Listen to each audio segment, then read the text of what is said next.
Pengadilan Negeri Jakarta Selatan kembali menggelar sidang lanjutan kasus pembunuhan berencana Nofriansah Yosua Huta Barat atau Brigadir J. Sidang hari ini dilakukan secara hibrida atau secara daring dan luring, dikarenakan salah satu terdakwa, yakni Putri Chandrawati, sedang terpapar COVID-19. Hal tersebut dikonfirmasi langsung oleh Jaksa Penuntut Umum Jakarta Selatan saat sidang dibuka oleh majelis hakim. Minta dalam persidangan online ini klien kami bisa didampingi oleh rekan kami yang sedang. Putri Chandrawati dinyatakan dibuka dan terbuka untuk umum. Adapun agenda persidangan hari ini, yakni pembuktian oleh Jaksa Penuntut Umum melalui pemeriksaan saksi untuk para terdakwa. Pada hari ini dihadirkan 11 saksi yang dihadirkan oleh JPU dalam sidang tersebut, mulai dari ajudan dan sopir Verdi Sambo, pihak Bank BNI, provider telepon seluler XL Axiata, hingga petugas swab dan sopir ambulans. Helmut Timothy dan Amin, Jakarta.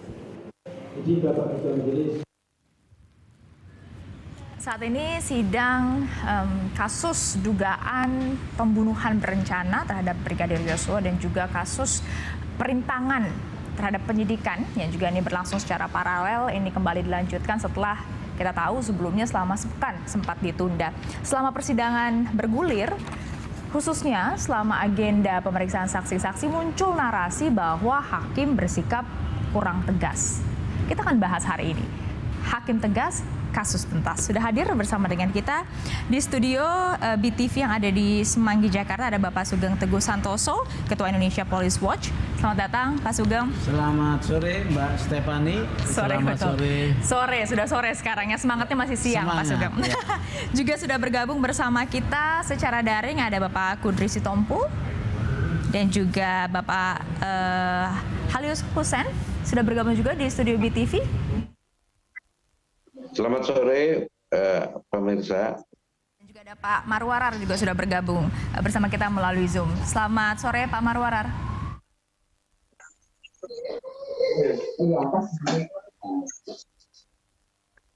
Diperbaiki lagi audionya nanti, tapi saya mau ke Pak Kudri dulu. Pak Kudri, tadi saya sudah bacakan temanya ya, adalah hakim tegas, kasus tuntas. Jadi saya langsung ke poinnya saja, Pak Kudri. Ada narasi bahwa hakim ini tidak tegas.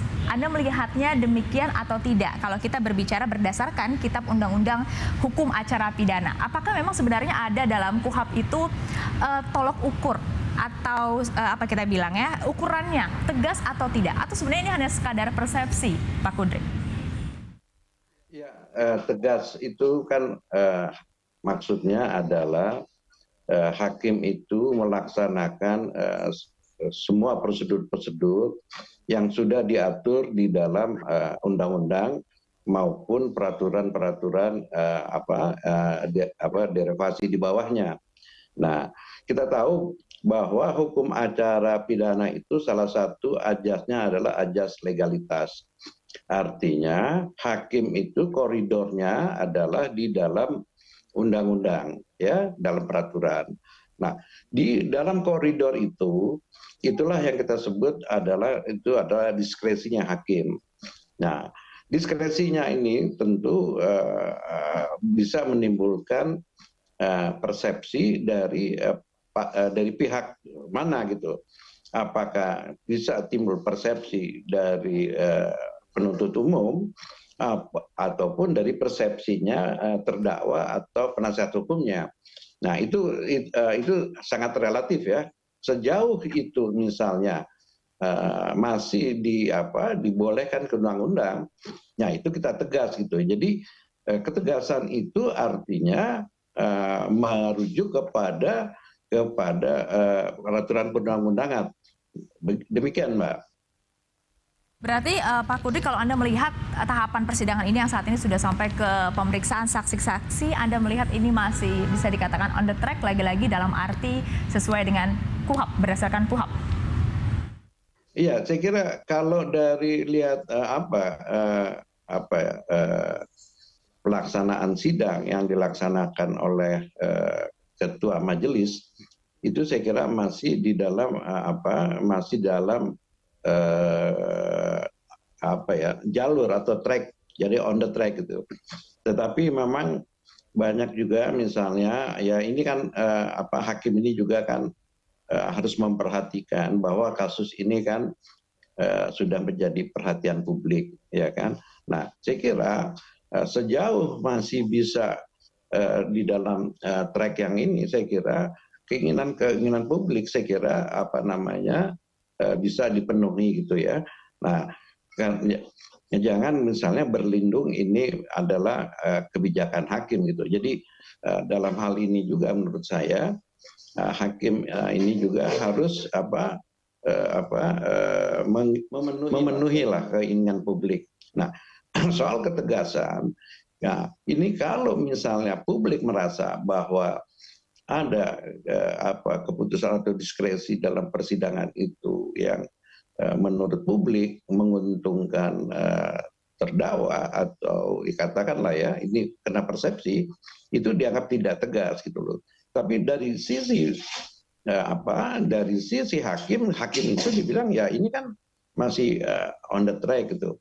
Jadi saya kira kita bukan berpihak kepada publik, tapi sekali lagi ini karena sudah sudah menjadi perhatian publik dan juga harus diperhatikan bahwa terdakwaannya ini adalah suatu pejabat yang melakukan abuse of power. Nah, jadi di sinilah jadi publik ini melihat ya kalau saja ada yang dianggap menguntungkan terdakwa, publik akan bereaksi. Contohnya hakim menunda persidangan. Di dalam perkara biasa hakim itu sih biasa saja menunda sejauh hakim itu masih mempertimbangkan masa tahanannya itu masih bisa dikelola oleh majelis. Tapi kalau misalnya waktunya mepet, mungkin juga hakim tidak berani menunda gitu ya. Bahkan di dalam beberapa kasus, kalau masa berlakunya penahanan itu hampir habis, bisa sidangnya itu sampai malam, bahkan bisa pindah hari.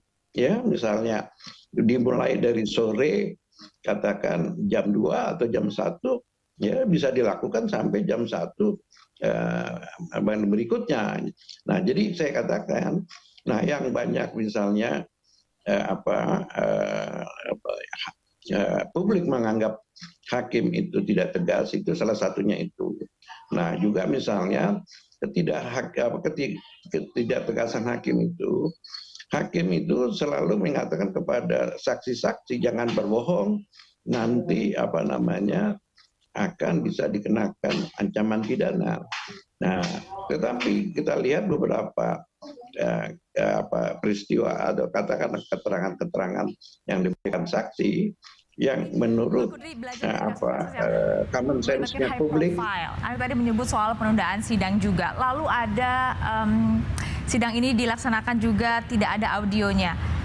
Menunda sidang kemarin juga alasannya adalah karena pengamanan G20 di Bali. Anda melihat itu diskresi atau apa, Pak Kudri? Iya, ini diskresi. Misalnya tidak misalnya dengan menggunakan audio kalau melalui siaran live gitu ya. Memang alasan hakim itu karena di dalam KUHP dinyatakan saksi-saksi itu tidak boleh mendengarkan keterangan saksi yang lain, ya kan? Karena itu di dalam KUHP itu dijelaskan supaya hakim itu dikeluarkan dalam sidang. Nah, tetapi di dalam sekarang di dunia yang modern sekarang, ya kalau memang niatnya bahwa mau ada rekayasa dari saksi-saksi itu, tentu kan mudah saja, yaitu dilakukan dengan rekaman, ya kan, terus dikasih. Jadi menurut saya dalam suasana sekarang, ya kan, agak lemah juga argumentasinya itu kalau misalnya siaran TV tidak ada audionya.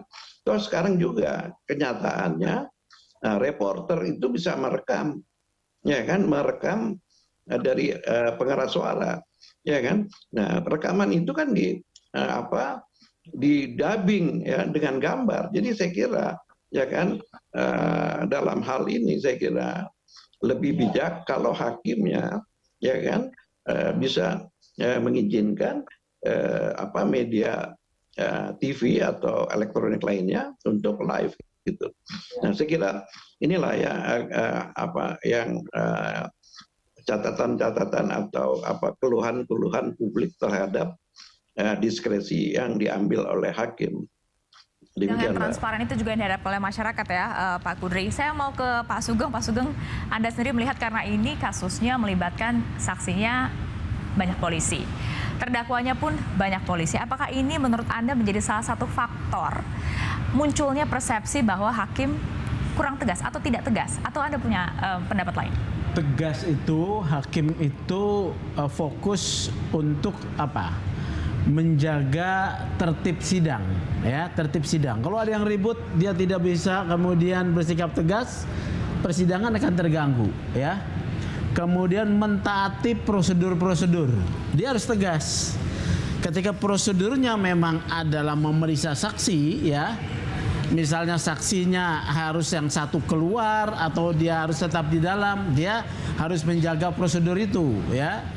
Jadi ketegasan di sana. Tetapi buat seorang hakim yang penting ini ya, adil dan bijaksana, ya. Apakah itu sudah? Adil dan bijaksana harus saya jelaskan dulu. Adil itu mendengar seimbang semua pihak, ya. Karena prinsip persidangan itu harus mendengar kedua belah pihak, ya. Bijaksana dia dalam memutuskan, ya, menetapkan sesuatu itu harus menimbang bahwa putusan ketetapan-ketetapannya, perkataan-perkataannya itu tidak melanggar. Hati-hati nih, hakim bisa melanggar loh hak asasi seseorang ya dalam ruang sidang ketika dia bertindak sudah menghakimi di dalam pertanyaannya, ya, sudah mengarahkan. Nah, ini kecenderungan hakim kita ada. Karena hakim kita ini di dalam tugasnya bukan seperti hakim di Amerika yang menjadi moderator, tetapi juga ada dalam undang-undang menggali, ya, kebenaran material. Jadi dia menjadi aktif, ya, bahkan mengesankan menjadi jaksa kedua, gitu ya. Oleh karena itu harus bijaksana. Ada satu koridor yang harus dia juga taati dalam KUHAP, ya. Tidak boleh bertanya yang mengarahkan bahwa seorang saksi itu ditekan, ya. Ada pernyataan kemudian sudah mengarahkan terdakwa bersalah, kemudian mengarahkan saksi itu sedemikian rupa dengan pertanyaan-pertanyaan yang menjerat.